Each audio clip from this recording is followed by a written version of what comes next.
रति के साथ द्वारिका में आकर के धूमधाम से विवाह। इस प्रकार से भगवान के प्रथम पुत्र का विवाह हुआ, जन्म और विवाह। शत्राजितः स्तनयां कृष्णाय कृतो किल्बिषः शमन्तकेनो मणिना स्वयं उद्यम्य दत्तवान्। आसीत् शत्राजितः सूर्यो भक्तस्य परमा सखा प्रीतस्तस्मै मणिं प्रादात् सूर्यस्तुष्टः स्यमन्तकम्। एक शत्राजित नाम का राजा था, वह भी द्वारिका में ही रहता था। तो उस कृष्ण ने मेरे भाई का वध कर दिया और मणि कृष्ण के पास है, ऐसा झूठा कलंक लगा दिया गया। कृष्ण को जब यह सूचना मिली तो बहू ने कृष्ण से युद्ध किया, घमासान युद्ध हुआ। जामवंत जी का और श्री श्याम सुंदर कृष्ण का एक दो दिन नहीं हुआ, यह युद्ध 28 दिन तक चलता है। रात दिन युद्ध हुआ, 28 दिन तक युद्ध किया। जब जामवंत जी ने विचार करने लगे कि इतना बड़ा युद्ध करने वाला तो कोई वीर है नहीं मुझसे, जामवंत जी मन में विचार करने लगे कि ऐसा वीर कौन है इस पृथ्वी पर जो मुझसे इतना बड़ा युद्ध कर सके। फिर जामवंत जी को त्रेता की बात स्मरण आई। त्रेता में जब राम जी ने रावण का वध किया था तो जामवंत जी से पूछा प्रभु राम जी ने, कहो काका जी युद्ध में आनंद आया? जामवंत जी ने कहा, राघव युद्ध में आनंद तो आया लेकिन मेरे लड़ने लायक कोई योद्धा नहीं मिला मुझे, मेरी भुजाओं को थकाने वाला योद्धा नहीं मिला मुझे। तब प्रभु श्री राम जी ने कहा कि अब तो इस पृथ्वी में कोई योद्धा है नहीं कि जो तुम्हारी भुजाओं को थका सके। द्वापर में हम ही आएंगे, फिर हम आपसे युद्ध करेंगे और युद्ध करके तुम्हारी भुजाओं को। सूर्यपुत्री कालिंदी हूं और मैं इस यमुना जी में रहती हूं। ये जो यमुना जी है ना, ये मैं ही हूं, कालिंदी। तो देवी आप क्या कर रही हो? कालिंदी ने कहा कि मैं तपस्या कर रही हूं।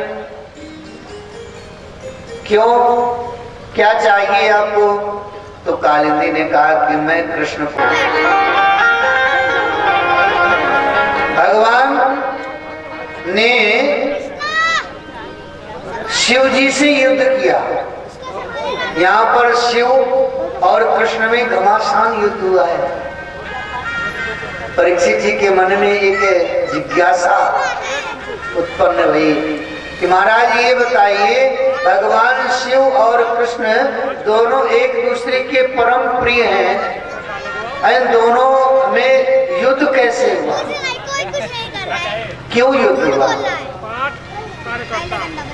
ये भी कथा श्री सुखदेव जी महाराज जी परीक्षित जी को सुना रहे हैं। हे परीक्षित, एक समय की बात है कि जब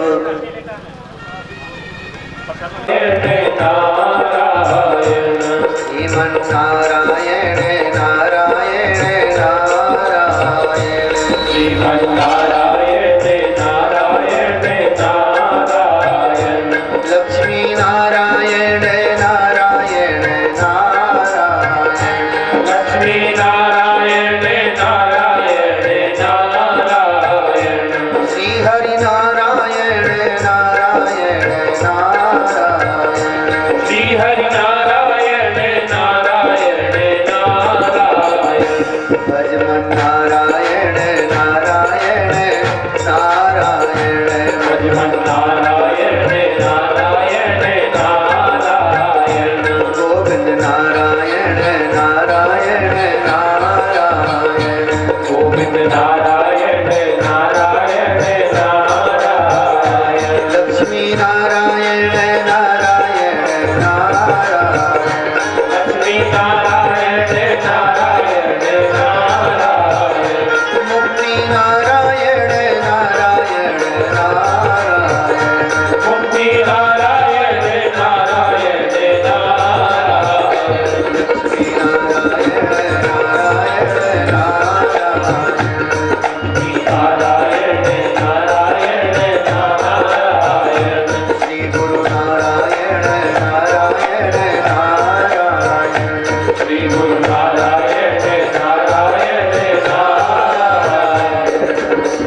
का स्वभाव ऐसा है कि जो संसार में फंसा हुआ है उसे मुक्त कर देते हैं और जो मुक्त है उसको फंसा भी देते हैं, दोनों काम करते हैं। जो फंसना चाहता है उसको फंसा देते हैं, जो मुक्त होना चाहता है उसको मुक्त कर देते हैं। नारद जी आए और नारद जी ने देखा कि चित्रलेखा बहुत देर से द्वारिका के बाहर, इतनी कथा महाराज। जब नारद जी ने उस चित्र ले खेल रहे थे और उसी समय वो बाणासुर किसी कार्य के लिए उषा के कक्ष में गया, वहां पर किसी पर पुरुष के साथ अपने पुत्री, इधर द्वारिका में बड़ा शोक मनाया जा रहा है। अनिरुद्ध का पता नहीं है कहां चला गया। श्याम सुंदर कृष्ण समझ गए कि नारद की ही कोई करतूत है। नारद को बुलाया गया तो नारद जी तुरंत प्रकट, नारायण नारायण। भगवान बोले नारद जी ये बताओ हमारे अनिरुद्ध को कहीं देखा है? नारद जी अशोणितपुर के राजा बाणासुर के यहाँ बंधे हुए पड़े हैं। इतनी बात सुनते ही श्याम सुंदर कृष्ण को क्रोध आ गया और क्रोध में आकर श्याम सुंदर कृष्ण ने अपनी एक अक्षौणी सेना को बुलाया और बुला करके शोणितपुर पर चढ़ाई कर दी। घमासान युद्ध हुआ बाणासुर के साथ, लेकिन बाणासुर के तो बाद भी बजाता था 1000 भुजाओं से। भगवान शिव जी प्रसन्न होकर तांडव करते। एक बार भगवान शंकर ने कहा बाणासुर हम तुम्हारी कला पर बहुत प्रसन्न हैं, वरदान मांग लो। बाणासुर ने कहा मुझे वरदान क्या चाहिए? कुछ नहीं, मेरी नगरी के। आज भगवान श्री कृष्ण ने शोणितपुर पर चढ़ाई करी। भगवान शिव ने त्रिशूल लेकर के श्याम सुंदर कृष्ण से युद्ध किया। घमासान युद्ध हुआ, बहुत समय तक युद्ध चला। अंत में श्याम सुंदर कृष्ण ने विचार किया कि बाबा जी हारने को नींद आ गई और बाबा वहीं पर सो गए। 998 भुजाओं को काट दिया, 2 भुजाएं बची और उसी समय शिव जी की नींद खुल गई। शिव जी ने बाणासुर से कहा भैया अब युद्ध बंद कर दो, अगर प्राण चाहिए तो इनसे संधि कर लो। बाणासुर ने अनिरुद्ध के साथ बड़े धूमधाम से रहोगे ओ मेरे प्रीतम,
सखा जानते हैं किसे कहते हैं? ये बहुत खास होता है। सखा शब्द का उल्टा करिए क्या होता है? बहुत खास, उसे सखा कहते हैं। श्याम सुंदर के बड़े ही अभिन्न मित्र थे सुदामा जी। बचपन के जब पढ़ते थे तब मित्रता हुई थी। आज भी श्याम सुंदर को सुदामा जी मित्र मानते थे। ब्राह्मणों ब्रह्म वित्तमान। सुदामा जी ऐसे साधारण ब्राह्मण नहीं थे, ब्रह्म ज्ञानी ब्राह्मण थे जिन्होंने ब्रह्म को जान लिया है। जब ब्रह्म को जान लेता है जीवात्मा तो फिर संसार से वैराग्य हो जाता है। संसार की कोई भी वस्तु, कोई भी स्थान या कोई भी व्यक्ति उसको आकर्षित नहीं कर सकता। त्रिकाल संध्या ही नहीं, सुदामा जी 24 घंटे भजन में लगे रहते। कृष्ण का ध्यान, कृष्ण की पूजा, कृष्ण का नाम जपना, कृष्ण के गुणानुवाद को सुनना, कृष्ण के पावन लीला का दर्शन करना, सुदामा जी का दिनचर्या बन गया था।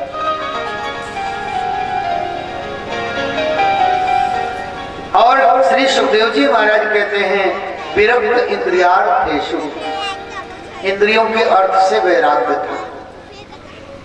इंद्रियों के जो विषय है ना उनसे वैराग्य था। ये जो संसार के जो दृश्य है ना, जो दिखाई देता है, ये आंखों का क्षेत्र है। आंखें इसको देखती हैं। अगर आंखें नहीं होना तो क्या दिखाई देगा? कुछ नहीं दिखाई देगा। ऐसे सुनने का जो शब्द है वह श्रवणेंद्रिय का क्षेत्र है। जो शब्द निकलता है उसको श्रवणेंद्रिय सुनती है और सुन करके फिर मन को भेजती है। मन निर्णय लेता है। मन अगर विषयी होगा तो वैसा निर्णय लेगा, मन अगर आध्यात्मिक होगा तो वैसा निर्णय लेगा। अगर आप आध्यात्मिक हैं और कान में कोई बुरे शब्द सुनने को मिल जाए तो तुरंत आपका मन वहां से हट जाएगा। और मन अगर विषयी है तो संसार के विषय युक्त शब्दों को बड़े प्यार से सुनेगा। महाराज सुदामा जी को इन समस्त इंद्रियों के विषयों से वैराग्य था। विरक्त इंद्रियार्थेषु, इंद्रियों के जो अर्थ है उनसे वैराग्य था। प्रशांत आत्मा। जब इंद्रियों के शब्द यानी कान के जो लक्षण है, शब्द सुनना, जिह्वा का लक्षण है स्वाद लेना, नेत्र का लक्षण है दृश्य को देखना, इन सब से वैराग्य हो जाएगा तो मन वैसे ही शांत हो जाएगा। हम आप क्या करते हैं? भजन करने बैठे और कहीं कोई खटपट हुआ तो तुरंत लगता है देखो क्या है, तुरंत आंख खोल करके देखते हैं। अरे भाई खटपट है, ये जीवन तो होते रहेगा खटपट। जो खटपट में भजन कर लेवे वही वास्तव में सच्चा साधक है। कहीं कोई अशांति होती है ना तो कहते हैं यार चुप रहो, भजन करने दो, यही कहते हैं ना। मतलब कि अभी साधना पकी नहीं है। एक सज्जन थे, अपने घोड़े में बैठ के कहीं जा रहे थे। रास्ते में उनका घोड़ा प्यासा हो गया। जब प्यासा हो गया तो सोचे कहीं जल मिल जाए। तो एक कुआं देखा, एक व्यक्ति रहट चला रहा था। रहट जानते हैं ना? पहले चलता था कुएं में, वो टीन के डिब्बा बांध करके और उसको घुमाते थे तो वो डिब्बे में पानी भर के ऊपर आ जाता। तो जब रहट चलता है ना, चलाया जाता है तो चे चे बोलता है, आवाज होती है। तो सज्जन से कहा भैया थोड़ा रहट चलाओ तो जल निकले, इससे मेरा घोड़ा पानी पी ले। वो सज्जन रहट को चलाने लगे और पानी निकलने लगा। लेकिन वो रहट के चलने से घोड़ा बिजक गया, भगा घोड़ा। तो घुड़सवार ने कहा भाई ये चेमे बंद कर दो तभी घोड़ा पानी पिएगा। तो सज्जन ने कहा भाई चेमे बंद होगा तो पानी नहीं निकलेगा। भाई चेमे बंद करेंगे रहट बंद हो जाएगा, पानी निकलेगा नहीं। समझदारी तो इसी में है कि चे में बढ़ाओ जब सिया को जगत कराओ, रकम रकम कहने आए सिया जो बढ़ाओ में प्यार में आए। से पहुँचाए सिया जी ऐसे मांगलिक गीत गाए जाए और जब भोजन तैयार हो गए तो वो भाव जो गीतों का भाव उस भोजन में समाहित हो जाए।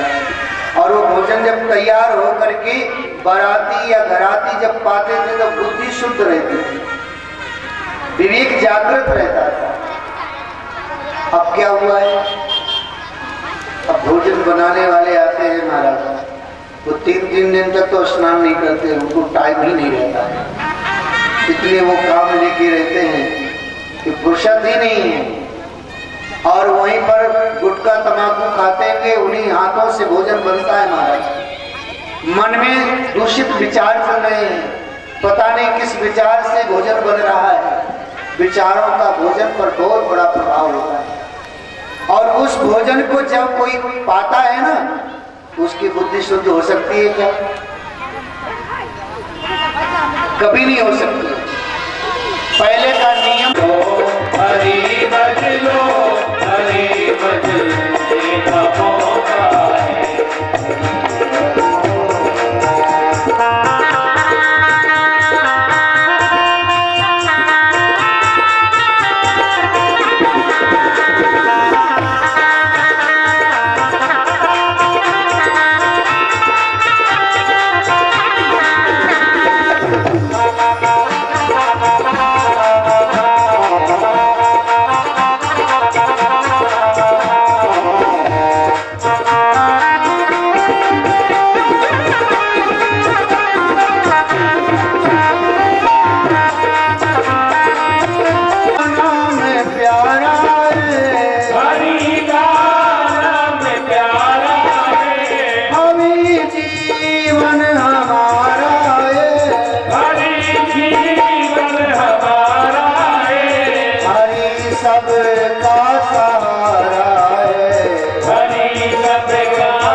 सुदामा जी कहने कहा था जब मैं मरूं, मेरा जनाजा निकले तो मेरे दोनों हाथों को बाहर कर देना, जिससे कोई सत्कर्म मत करो, केवल नाम जप करिए, नाम जप।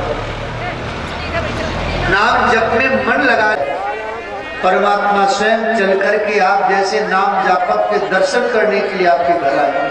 ठाकुर जी स्वयं, आप तीर्थ नहीं जा सकते हैं लेकिन ठाकुर जी तो आ सकते हैं। वह आप जैसे भजनानंदी के दर्शन के लिए ठाकुर जी स्वयं आएंगे आपके दर्शन करने। जाओ किसी देवालय में जाओ या किसी के यहाँ जाओ, कुछ भेंट लेके जाया जाता। मेरे पास तो एक सुपारी भी नहीं है भेंट के रूप में। सुशीला ने कहा आप चिंता मत करिए, मैं जा रही हूँ, कुछ व्यवस्था करते हैं। आज सुशीला जीवन में पहली बार अपने पड़ोसन के घर गए और जाकर के कहा बहन मैंने आज तक आपसे कुछ मांगा नहीं है, आज मेरे स्वामी द्वारिका, जब मेरे पति आएंगे तो मैं उससे दोगुना करके तुम्हें दे दूंगी, वापस कर दूंगी।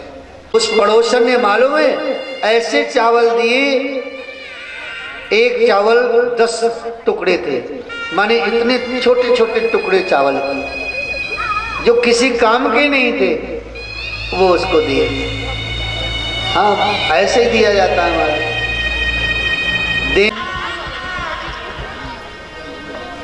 पड़ोसन ने 3 मुट्ठी चावल दिए, वो टुकड़े चावल कि महाराज लेने वाला गाली देते हुए जाए तो देने का क्या फायदा। घर में वस्त्र नहीं है तो उसने अपने साड़ी के पल्लू को फाड़ दिया। सुदामा जी चल पड़े।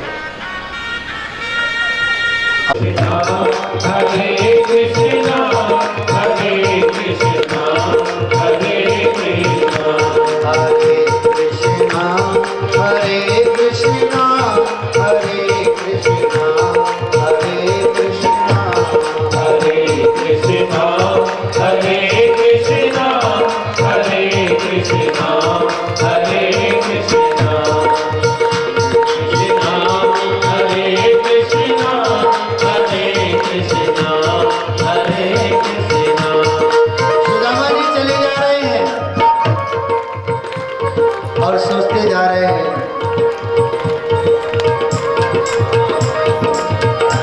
चली जा रही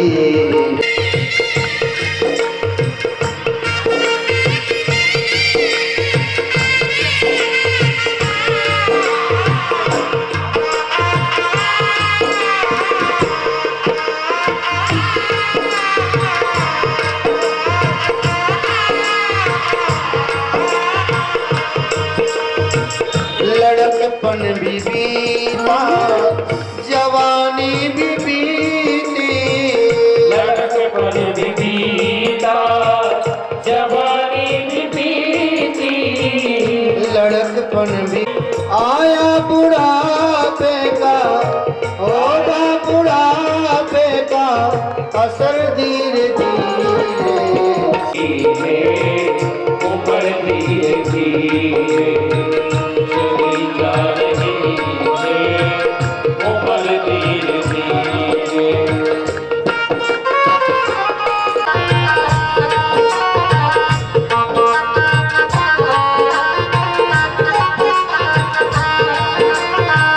ना रहेगा इन्हीं हाथ पाँव में पड़ना, कभी मन होगी नजर धीरे धीरे।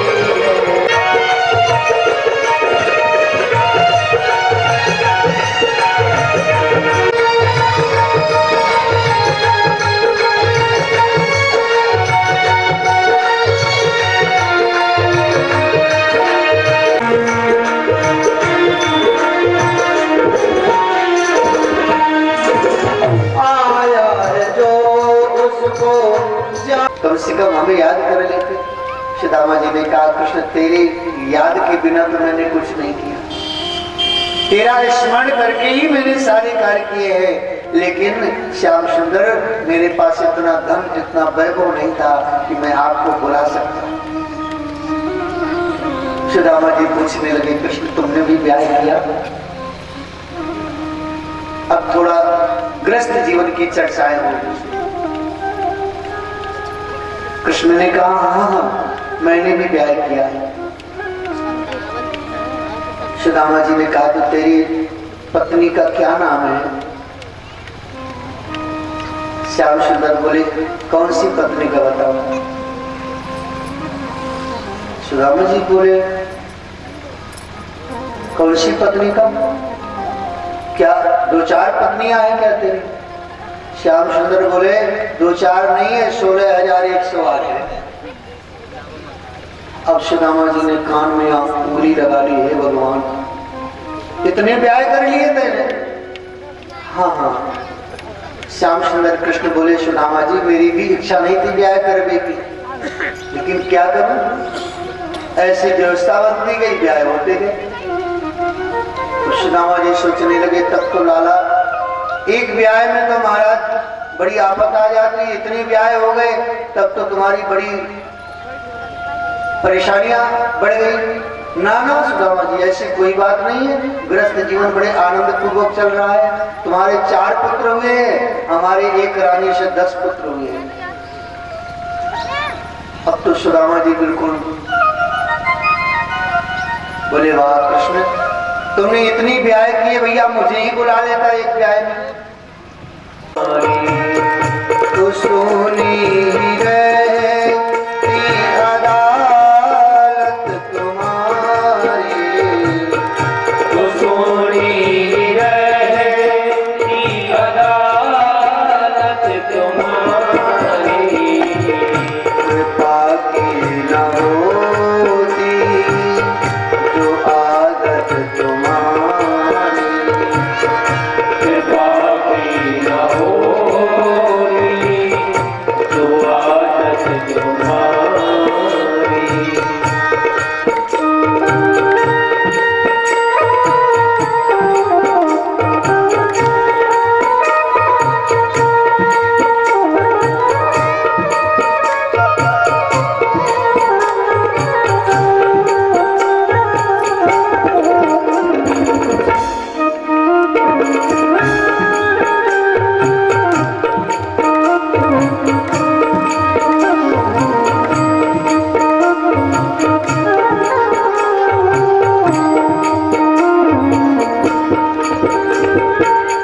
जो दीनों के दिल में जगह तुम न पाते, जो दीनों के दिल में जगह तुम न पाते, जो दीनों के दिल में जगह तुम न पाते, जो दीनों के दिल में जगह तुम न पाते, तो किस दिल में होती हिफाजत तुम्हारी, तो किस दिल में होती इबादत तुम्हारी, कृपा की न होती जो आदत तुम्हारी,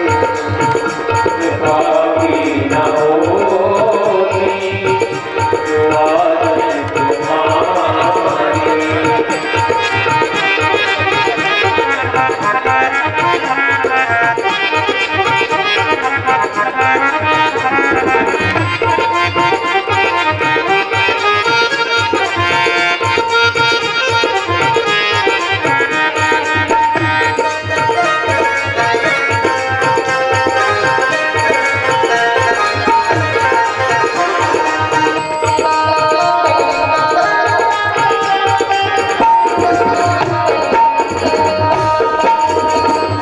गरीबों की दुनिया है आबाद तुमसे, गरीबों की दुनिया है आबाद तुमसे, गरीबों की दुनिया है आबाद तुमसे, गरीबों की दुनिया है आबाद तुमसे, गरीबों से है बादशाहत तुम्हारी, गरीबों से है बादशाहत तुम्हारी,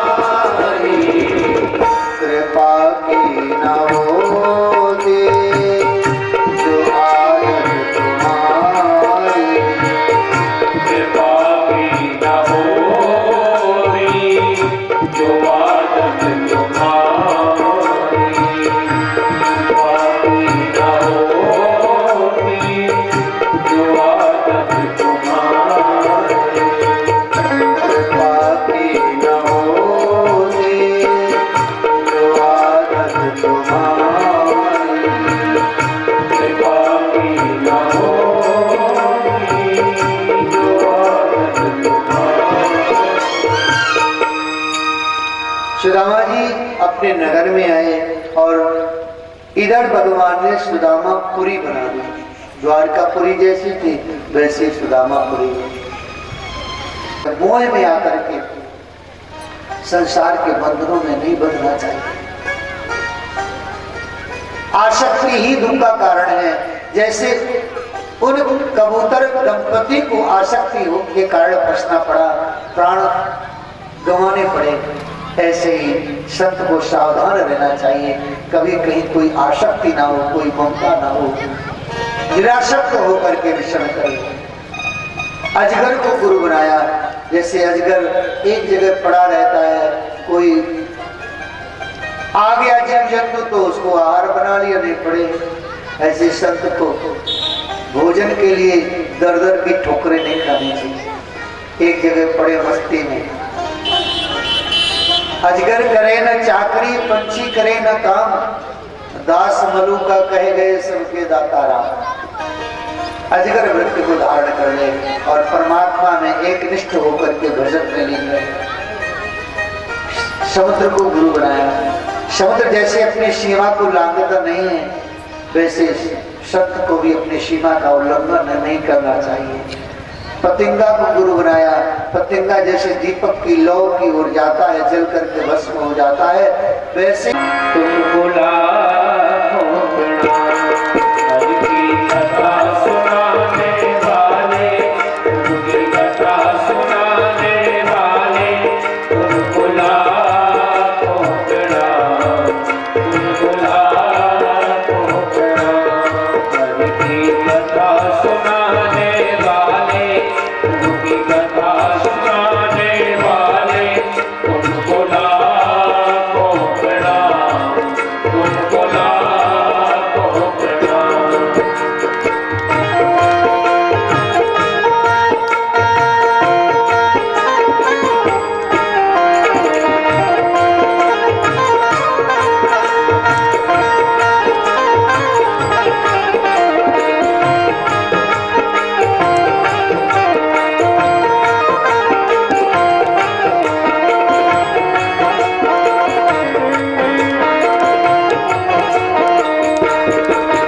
हम ढूंढ रहे थे वन में, सुध खो बैठे थे तन में। हम ढूंढ रहे थे वन में, सुध खो बैठे थे तन में। हम ढूंढ रहे थे वन में, सुध खो बैठे थे तन में। हम ढूंढ रहे थे वन में, सुध खो बैठे थे तन में। राज बताने वाले, दर्श कराने वाले, तुमको लाखों प्रणाम, तुमको लाखों प्रणाम। हरि की कथा सुनाने वाले, उनकी कथा सुनाने वाले, उनको लाखों प्रणाम, उनको लाखों प्रणाम। हरि की कथा सुनाने वाले, प्रभु की कथा सुनाने वाले, उनको लाखों प्रणाम, उनको लाखों प्रणाम।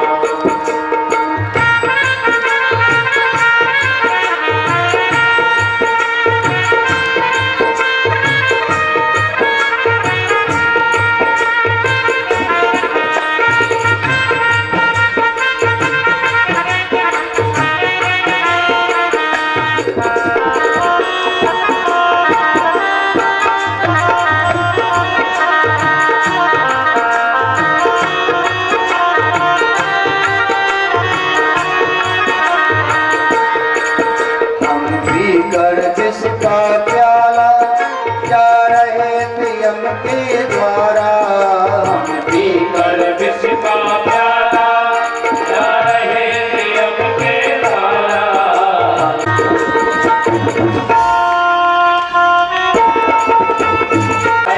प्रभु की कथा सुनाने वाले, तुमको लाखों गोविंद के श्री चरणों में मन को लगा करके बैठे। समस्त ऋषिगण देख रहे हैं राजा परीक्षित की कैसे सदगति हो रही है। और उसी क्षण तक्षक सर्प आया, लेकिन परीक्षित जी महाराज जी अष्टांग योग के माध्यम से अपने मन बुद्धि चित्त को एकाग्र करके गोविंद के श्री चरणों में अपने पंच भौतिक शरीर से प्राण को परमात्मा में मिली। तक्षक दशा पुत्र जन्मे ने धाम की प्राप्ति हुई है, इसमें किसी का दोष नहीं है। सूजी महाराज कहते हैं समकालीन ऋषि हो, ये भागवत धर्म कलयुग का एक अमोघ शस्त्र है, कवच है, बचने का साधन है। अगर कलयुग के पाप से, कलयुग के विकार से बचना चाहते हैं तो भागवत जी के शरण में जीव को आना चाहिए और भागवत जी को हृदय में धारण करके परमात्मा का स्मरण करते हुए, और अगर शरीर का त्याग करता है तो निश्चित है कि गोविंद का परम धाम उसे प्राप्त होता है।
ये मिश्रा परिवार सदैव भाईचारे, सामंजस्य, आपस में प्रीति और एक दूसरे के भावनाओं का आदर ये अति आवश्यक है गृहस्थ जीवन के लिए।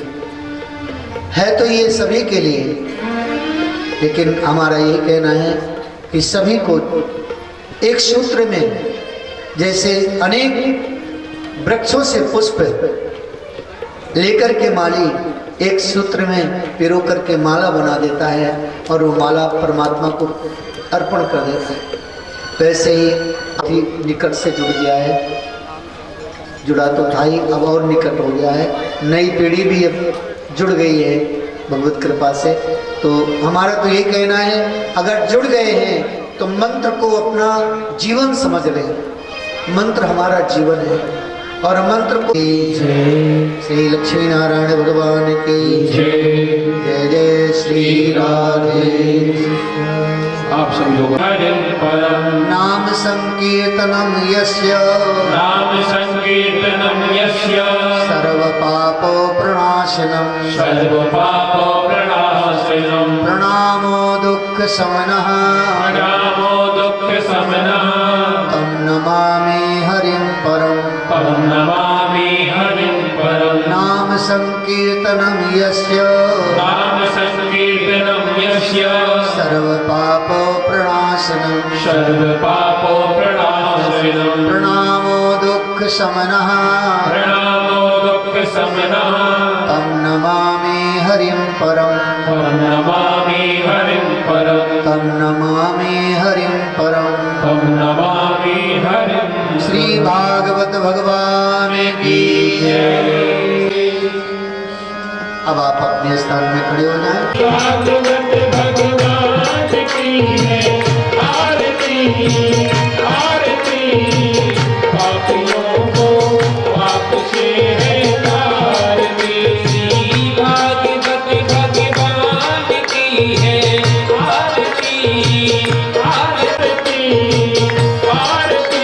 बनती है चुप्पी बनती है पंचम वेद विराम, जगाने वाला सब ज्योति जगाने वाला सब ज्योति जगाने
पटे पाट लागे पुण्याग जाति कर वीर साल पुष्प पेरवा प्रभारी में त्वां पूजयामि जगदीश्वर में प्रसीद नाना सुगंध पुष्पाणि यथा कालोत्थवानि च पुष्पाञ्जलिर्मया दत्त्वा ग्रहण परमेश्वर मंत्र पुष्पांजलि समर्पयामि।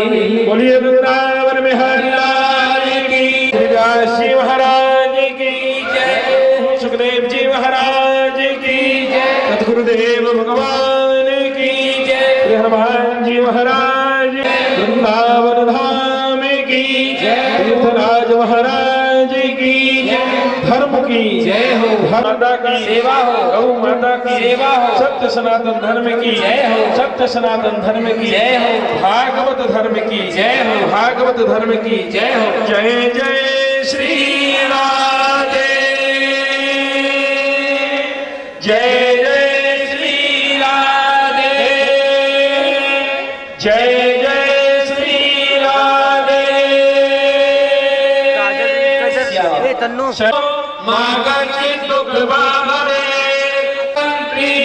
बोलिए सदगुरुदेव भगवान की जय, द्वारिकाधीश भगवान की जय।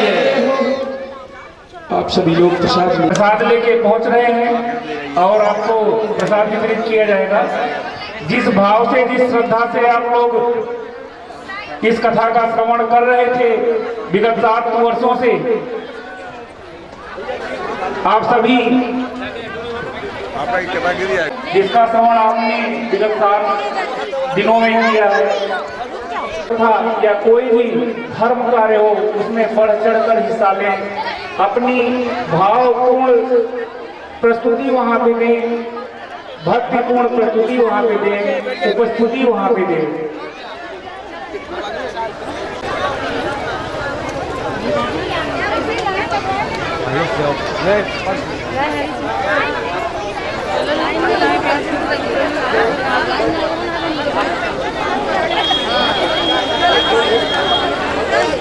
और निकालो और निकालो।